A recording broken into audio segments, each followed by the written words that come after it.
Bonjour à tous. Alors aujourd'hui, on se retrouve pour la deuxième partie de la vidéo sur le New Age, sur les problèmes que soulève le New Age, donc les néo-spiritualités,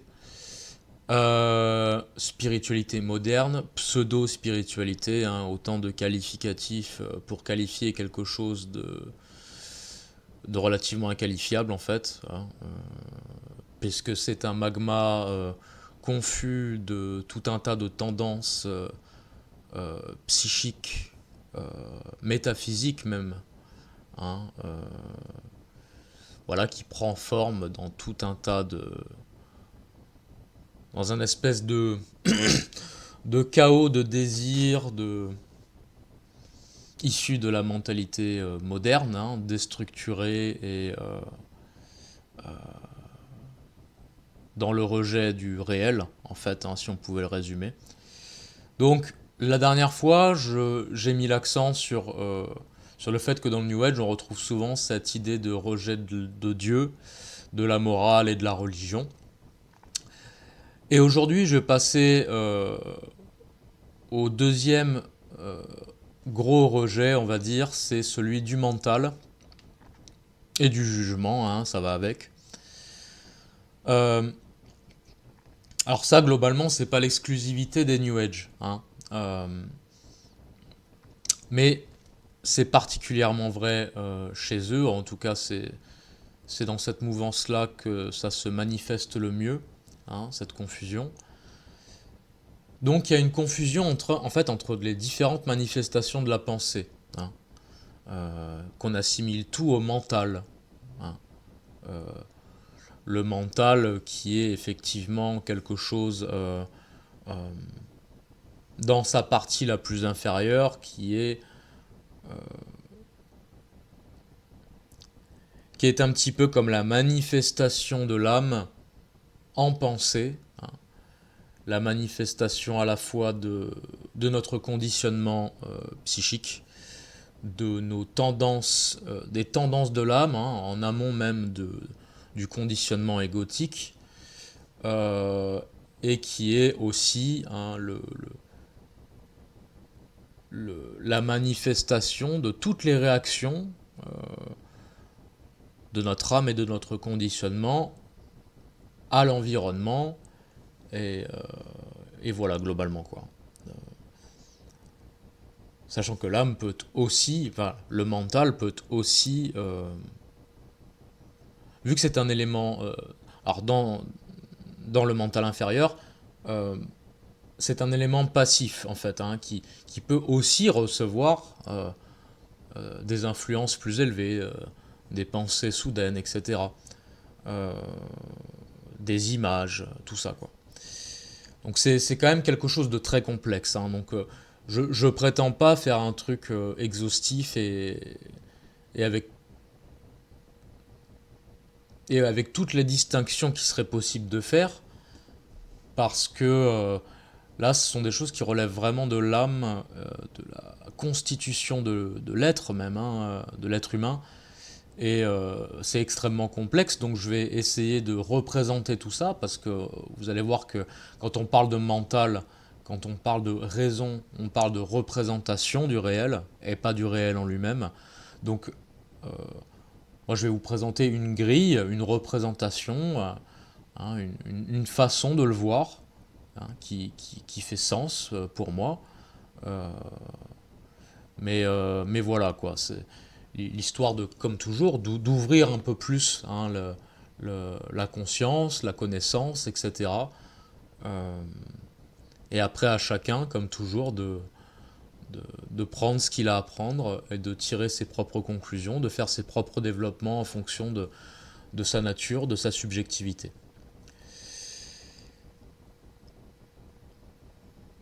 Donc, je parlais d'abord du mental passif. Alors, donc en fait, c'est un mental qui, alors, il ne s'agit pas de le rejeter déjà, mais c'est un mental qu'il s'agit d'observer avec détachement. Euh, il passe, il est automatique, euh, On n'en est pas souvent conscient, quoique en être conscient est assez facile en réalité, mais généralement ça passe et, euh, et la plupart des gens en général ne sont pas tellement conscients de ce qui leur passe dans la tête. Hein. Euh, donc comme je le disais, il est la manifestation en pensée de notre configuration interne, de notre conditionnement psychique, et aussi la manifestation de cette configuration en réaction aux événements extérieurs, hein, à l'environnement autour de nous, euh, et même en réaction des fois à certains mouvements internes, hein, donc émotion, pensée, pensée, émotion, sentiment, etc. Quoi, hein. Donc déjà, rejeter ça, bah, c'est se rejeter soi-même en fait. Hein. Donc, mais vous allez voir que tout est relativement cohérent et, euh, et le New Age globalement, il est dans un rejet de soi-même. Hein.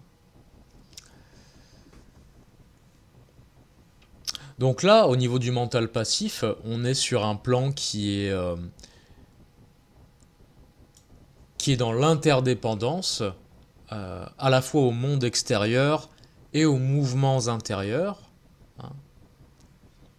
Donc, c'est-à-dire en rebondissement, si on peut dire ça comme ça, avec les sphères instinctives, hein, désir, pulsion, avec les sphères émotionnelles et sentimentales. Hein. Donc, alors j'ai choisi une image pour illustrer ça. Alors, bon, elle est très imparfaite, mais bon, bah, on est dans la représentation. Hein.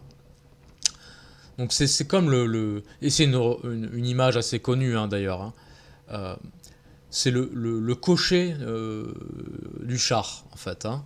Le cocher, c'est-à-dire celui qui tient les rênes, qui tient les chevaux, qui tire le- le- la chariote derrière. Et en fait, ce cocher-là, il va recevoir tout un tas d'informations. Hein. Euh, et ses décisions, le chemin qu'il choisit, tout ça est à la fois dicté par les voyageurs, hein, les passagers, donc qu'on peut assimiler aux autres sphères de l'être, et, mais aussi ces informations sont données par l'environnement. Hein. L'environnement, bon bah forcément là il y a un obstacle devant, on va l'éviter, ou pas au sens figuré. Euh, on va l'éviter. Et en fait le problème du mental là, hein, dans ce cas-là, c'est que le cocher il voit mal son environnement. Hein.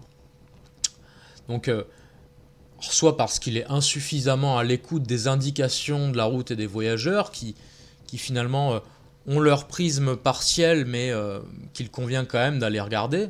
En fait, hein, ils ont leur propre grille. En fait, hein, ils voient certaines choses en fait de par leur position, etc. dans le chariot que ne voit pas le cocher.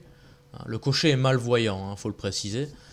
Euh, et donc soit il est insuffisamment à leur écoute, soit au contraire il subit leur influence en fait. C'est-à-dire qu'il ne se fie même plus à ce que lui il voit, et puis il va les écouter. Il y en a un qui va dire ah non, euh, là faut rouler sur l'obstacle, ah non, l'autre il va dire ah mais non, moi ça me fait peur, je préfère qu'on contourne. Et en fait, voilà, il y a plusieurs possibilités. Hein.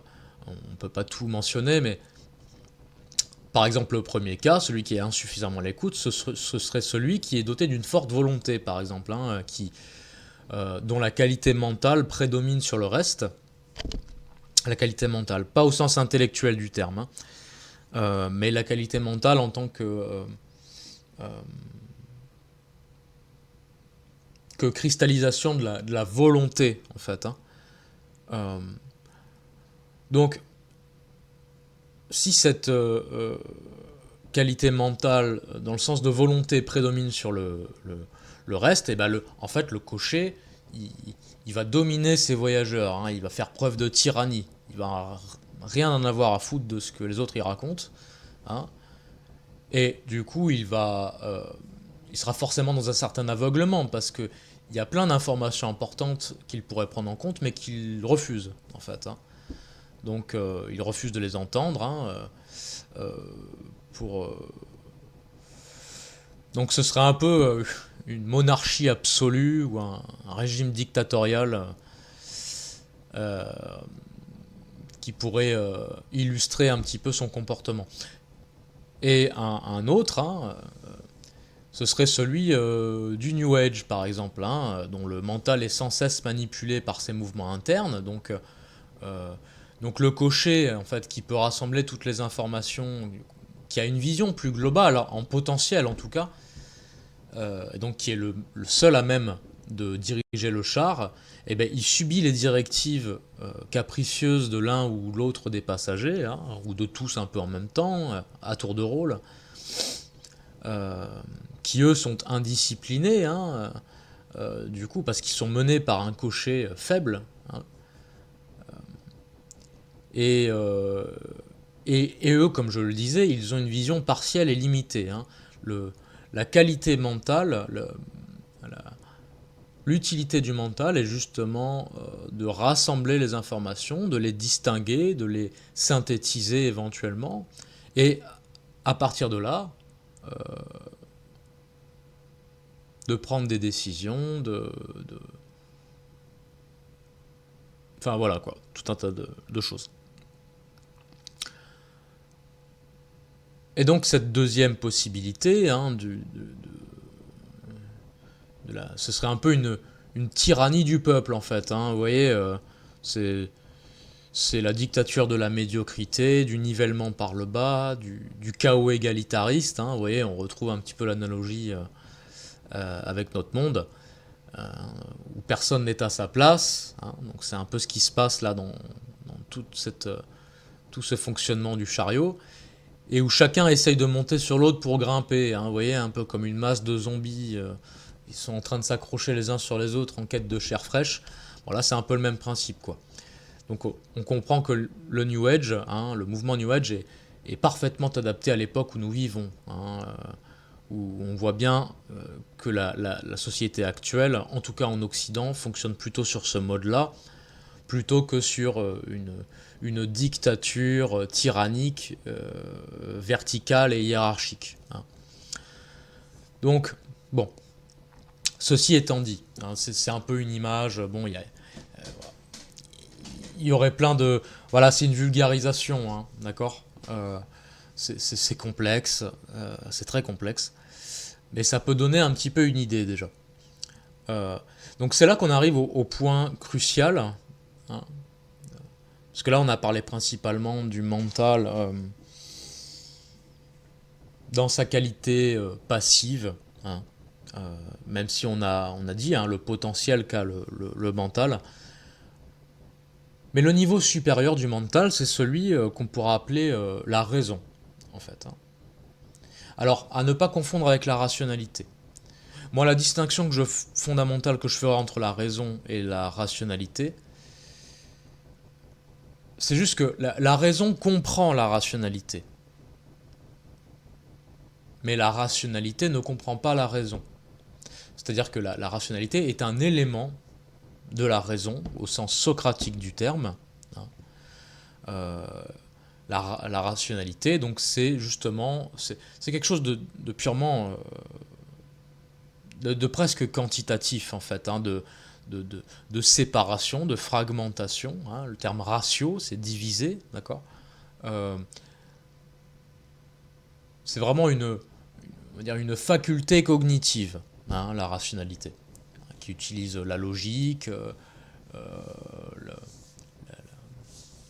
la numérisation, etc., la, la mémorisation, enfin tout un tas de choses, mais la raison c'est quand même beaucoup plus global que ça, hein. Parce que c'est tout simplement supérieur sur un plan hiérarchique de l'être, hein.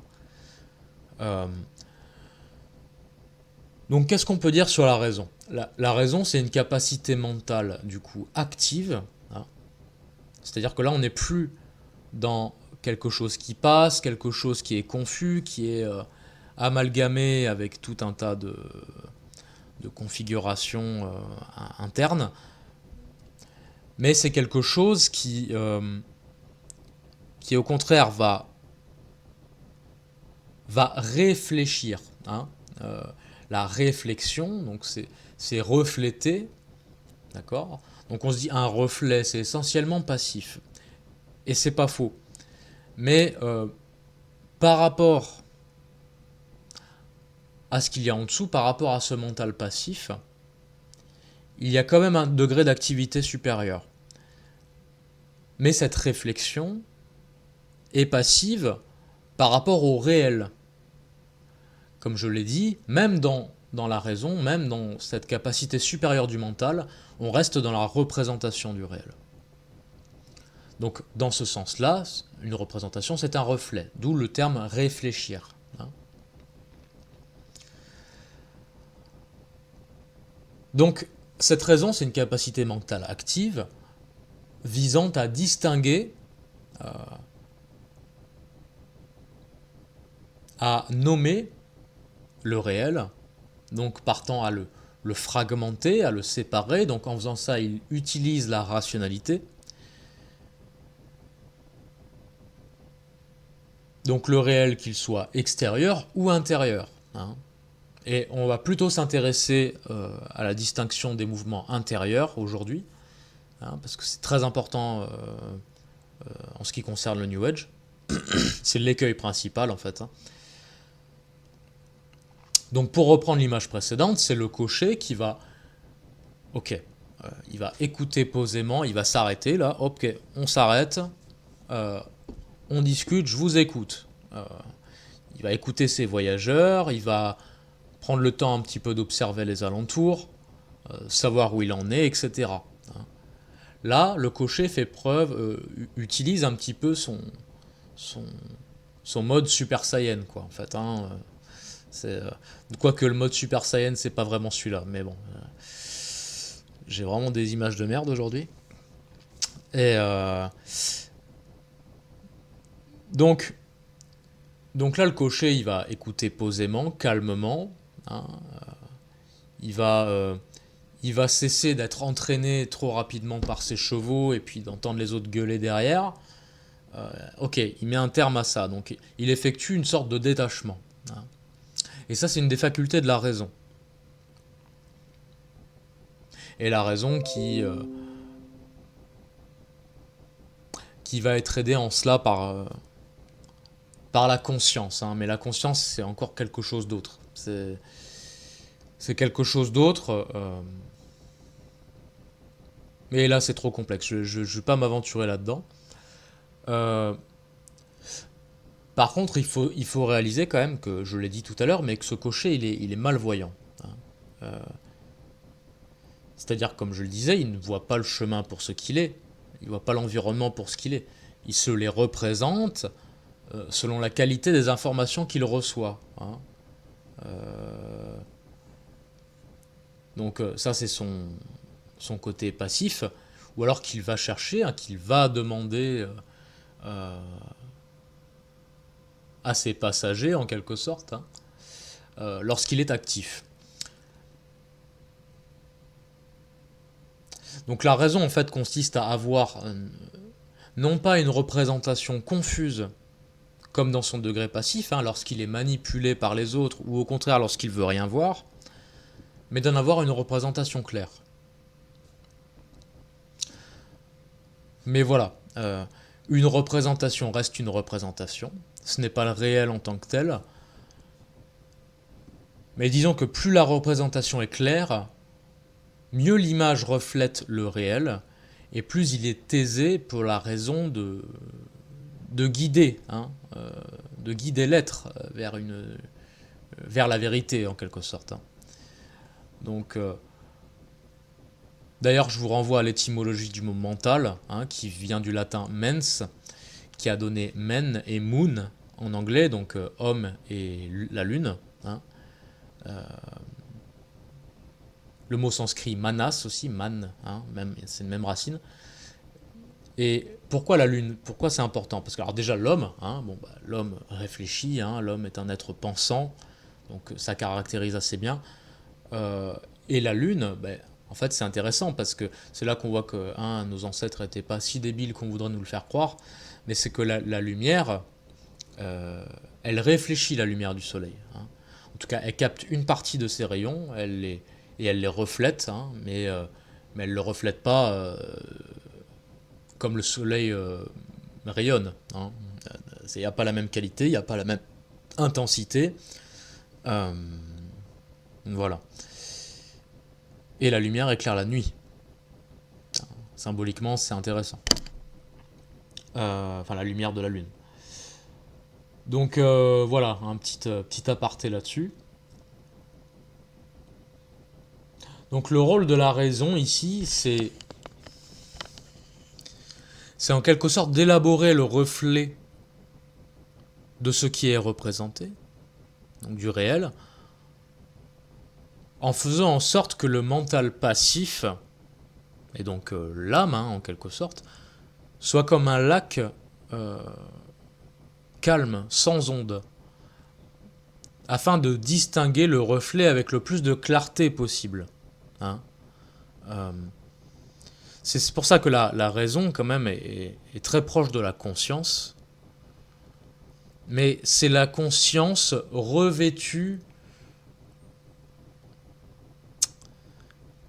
de paroles, revêtue de séparativité, hein. Parce que la conscience est unificatrice, hein. Euh, mais voilà, c'est la limite de la raison, en fait, hein, mais aussi son importance. Alors, d'un point de vue plus concret, peut-être moins imagé, qu'est-ce que ça donne? En quoi la raison est importante, en fait, hein? Du coup, elle permet de sortir de sa subjectivité, de voir les biais manifestés hein, par le mental passif, les biais de la configuration psychique de l'individu, euh, et permet ainsi d'avoir une représentation plus objective du réel, hein. Ça permet à l'individu d'effectuer, alors certes pas sur un plan très élevé, parce qu'on reste dans la sphère euh, euh, mentale, mais au moins d'avoir un certain détachement, de voir avec plus de hauteur euh, les mouvements qui nous habitent, hein, de les distinguer. La distinction participe à la connaissance. Et c'est par la connaissance qu'on peut se guider, hein. Donc c'est la connaissance qui nous donne des repères, qui nous donne des indications. C'est des panneaux en fait, hein, sur le chemin, là où il y a le cocher, il y a des panneaux d'indication, hein, voilà, et puis petit à petit on mémorise, ah bon bah ça faudra que je fasse attention à ça, etc. Et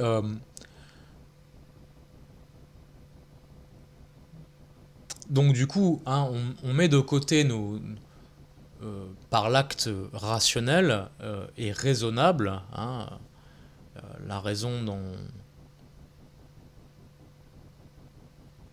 Alors, je vais m'égarer si je parle de ça, mais on met de côté nos fantaisies, nos petites histoires, hein, notre ego, d'une certaine façon. Et c'est ça qu'on appelle le discernement, en fait, hein. Et, et alors, c'est là que c'est important, c'est que, du coup, le discernement, il permet de savoir que, à tel moment de notre vie, euh, cette chose-là n'est pas bonne pour nous. Cette chose-là est bonne. Alors, on va choisir celle-là. Ou alors, cette chose-là me paraît mauvaise. Mais derrière cette chose-là, il y a un bien supérieur. Vous voyez? Il y a tout un tas de choses comme ça, en fait, hein. Euh, euh, ah, j'ai ce comportement, qu'est-ce que ça révèle de moi? Qu'est-ce que ça dit de moi? Qu'est-ce que ça dit de là où j'en suis actuellement? De mes peurs, de tout un tas de choses En fait, c'est ça le discernement. Le fait de mettre des mots, c'est pas juste mettre des mots. C'est c'est de le la raison permet de conscientiser des choses. c'est là où ça devient intéressant. Elle permet de conscientiser des réalités, hein. Après, évidemment, la raison, il y a un degré où on la dépasse. Mais franchement, hein, 99% des gens aujourd'hui ne peuvent pas la dépasser. Donc on va rester cantonné à ça. Donc la raison, en nommant les choses, permet de les reconnaître, permet de les objectiver, hein. Donc ça devient un objet, voilà, au sens figuré, mais vous voyez ce que je veux dire. C'est ce qui permet le détachement, hein. Le détachement, il faut voir cette chose-là comme étant séparée de nous, hein.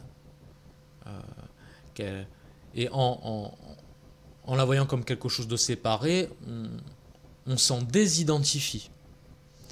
Et c'est là que le discernement aussi est extrêmement important, c'est-à-dire que il va aider la conscience à se désidentifier de choses qui en fait ne nous constituent qu'illusoirement, en fait, hein. Hein, si vous êtes intéressé par la spiritualité, etc., vous savez de toute façon que notre ego, de manière générale, notre psyché, surtout dans le côté inférieur du terme, finalement, est ce qu'il y a de plus illusoire. Ça a une certaine réalité, évidemment. Mais la spiritualité, le but, c'est justement d'aller au-delà de tout ça, hein. Et pour aller au-delà de tout ça, il faut avoir ce discernement qui permet de nommer, d'objectiver, de se dissocier, de se détacher, de se désidentifier.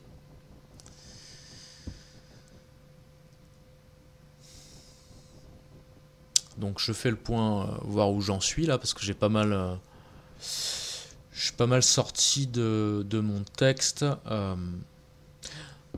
Un autre point important, hein, parce que dans le New Age, on voit souvent ce truc de il faut pas juger, faut être dans le non-jugement, dans la non-dualité, etc. Bon. Mais en fait, on vit dans un monde de dualité déjà, donc ça faut commencer par l'accepter. Mais déjà, c'est là qu'on voit que le jugement, cette notion de jugement et de mental sont intimement liés. C'est que penser, c'est juger en fait. Objectiver quelque chose, nommer quelque chose, c'est le juger, c'est le ranger dans une catégorie. Donc, en fait, dès que tu penses, tu juges. Donc, vouloir sortir du jugement, c'est vouloir sortir du mental, hein. Et en cela, ils utilisent effectivement certains préceptes de certaines traditions, hein, et notamment la tradition hindoue, mais ils le font à partir d'un état d'être où c'est littéralement impossible pour eux, puisque comme je l'ai dit dans la précédente vidéo, et je vais le redire encore, c'est que ce qu'on rejette, on en subit l'influence malgré nous. C'est-à-dire que, et comme je le disais là quand le cocher est soumis à toutes les influences, à tous les voyageurs qui habitent le chariot, il est complètement confus, il est complètement soumis à lui-même. Alors comment pourrait-il arriver à un stade où il ne dirige plus le chariot, où on va dire qu'il est unifié à toutes les parties là qui l'influencent malgré lui, si déjà il prend pas ce recul, il va pas les écouter et utiliser justement ce pourquoi il est fait pour guider le chariot. Donc en fait, encore une fois, hein, le New Age, comme je l'ai dit dans la dernière vidéo, veut mettre la charrue avant les bœufs. Il veut brûler les étapes, en fait, hein. Donc, il y a autre chose, c'est que souvent le jugement est tout de suite assimilé à du jugement de valeur. C'est là où on voit l'influence, hein, et on voit l'imbrication entre le New Age et le wokisme, LGBT et compagnie. toujours ce truc de non-jugement, en fait. Chacun... Mais chacun y va de son ah faut pas juger, ah faut pas juger. Ce sont les plus intolérants envers ceux qui ont des idées qui sont pas les leurs. Donc d'un moment faut arrêter, hein, faut arrêter la dissonance cognitive, là ça devient trop insupportable en fait. Hein. Mais ce que je voulais rajouter, c'est que sur la raison, c'est que oui, en plus la non-dualité, effectivement le rationnel, comme je l'ai dit, est une faculté séparative, distinctive. Donc par définition, c'est une dualité aussi. Il fonctionne dans la dualité, dans le monde de la dualité. Mais la raison, en alliance à la conscience, ou comme bras armé dualiste de la conscience, il contient malgré tout une capacité à synthétiser. Parce que il est un reflet, on l'a dit, il est un reflet.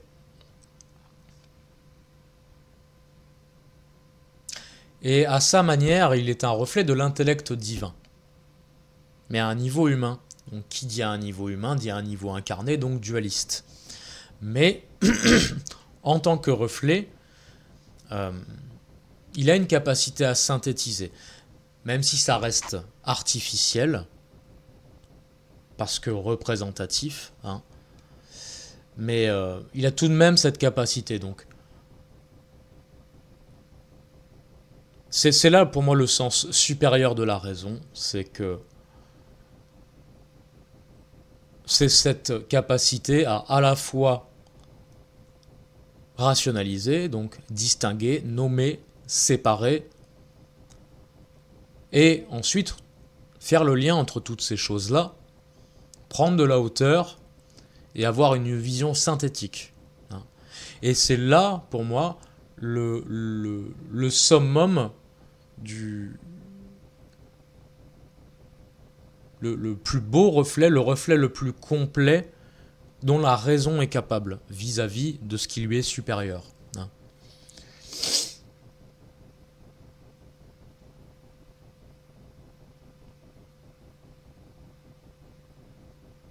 Et encore une fois, par rapport à cette histoire de non-dualité, comment voulez-vous arriver à la non-dualité quand vous rejetez la réalité, certes relative, mais réalité de la dualité. Voilà, encore une fois, on met la charrue avant les bœufs. Et ça, cette idée de brûler les étapes, ça dit beaucoup de choses de leur état psychique, en fait. Ça dit quoi? Ça dit... quand on veut brûler les étapes, on est impatient. Ça veut dire qu'on est soumis à ses impulsions, à ses désirs, à ses idées fantastiques, à son ego. C'est faire preuve d'une grande ignorance aussi, parce que croire qu'on peut brûler les étapes comme ça, sans même savoir qu'on brûle les étapes d'ailleurs, sans même savoir, rien que dans ce que je viens de dire là, on voit l'ignorance. Il y a une immaturité infantile, évidemment, parce que l'enfant il veut tout de suite, vous voyez, il prendra pas le temps, l'enfant il n'a pas encore cette notion de l'effort, du travail bien fait, de patience, évidemment. Et c'est là où c'est encore plus intéressant, c'est que c'est la preuve, c'est brûler les étapes comme ça, déjà brûler, vous voyez, on voit bien ce côté feu, ce côté impulsif, ce côté du désir, de la pulsion de vie aussi quelque part, mais voilà, qui n'est pas canalisé. Là-dedans, on voit aussi une fuite vis-à-vis de la souffrance. Quand on fuit, on va pas le faire tranquillement, par étapes. Non, on court, quoi, on trace. Là, c'est un peu la même chose, finalement. C'est que le monde moderne, en plus, est tellement rempli de souffrance aujourd'hui que, euh, que voilà, les gens vont chercher à le fuir, hein, et c'est pas pour rien si, en parallèle de l'essor du New Age, il y a l'essor de tout ce qui est bien-être, en fait. Et ça va souvent avec, vous voyez bien, dans les événements, etc., le bien-être et le New Age sont collés l'un ensemble, hein. Ils s'interpénètrent tous les deux. C'est très parlant. Ok. Donc finalement, le- le- cette néo-spiritualité est un palliatif à la souffrance, hein, souvent, bien souvent. Là-dedans, ça veut dire qu'à l'intérieur de l'être, il y a une confusion, hein, entre un désir spirituel véritable et un désir de fuir une souffrance, hein, ou un désir juste de, de mieux-être, de plaisir, mais voilà, hein, on est dans un monde de dualité, et ça, vu qu'ils ne le voient pas, ils ne voient pas que eux-mêmes, dans cette recherche de spiritualité, de bien-être, etc., automatiquement, quand on recherche le bien-être, ça veut dire qu'on est dans le mal-être. Donc, donc il y a une fuite comme ça, euh, un désir, euh, un désir est toujours accompagné d'une peur et vice versa. Donc c'est le monde de la dualité, de la polarité, hein. Et ça, c'est quelque chose à comprendre fondamentalement. Donc voilà, hein, quel est le véritable moteur, hein, de cette recherche de spiritualité, hein, donc j'en ai parlé. Euh, mais ça ne veut pas dire pour autant qu'il ne peut pas y avoir une véritable recherche d'absolu fondamentale, euh, un véritable désir d'absolu, de Dieu, etc. Mais euh, ça peut être le cas. De toute façon, vu que toute vie, toute chose en ce monde est appelée à retourner à sa source, nécessairement euh, porte en elle euh, porte en elle ce désir. Mais ce désir est récupéré et tordu par ces peurs, par cette souffrance et tout ça, hein, tout ce dont j'ai parlé juste avant. Mais voilà, et encore une fois, il est nécessaire d'avoir de la connaissance, du discernement, et aussi de la contemplation, hein, parce que la contemplation permet aussi d'alimenter le, le, le désir absolu, véritable, qui est tapis au fond de nous. Ce désir naturel et intemporel, euh, de par notre nature, qui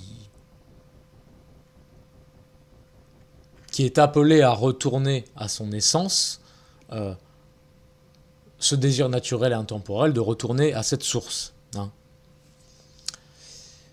Voilà. Je crois que j'ai à peu près tout dit. Bon, c'est peut-être un peu confus pour le coup, hein. Je parlais du rationnel et de la raison, mais il y a beaucoup de choses à dire et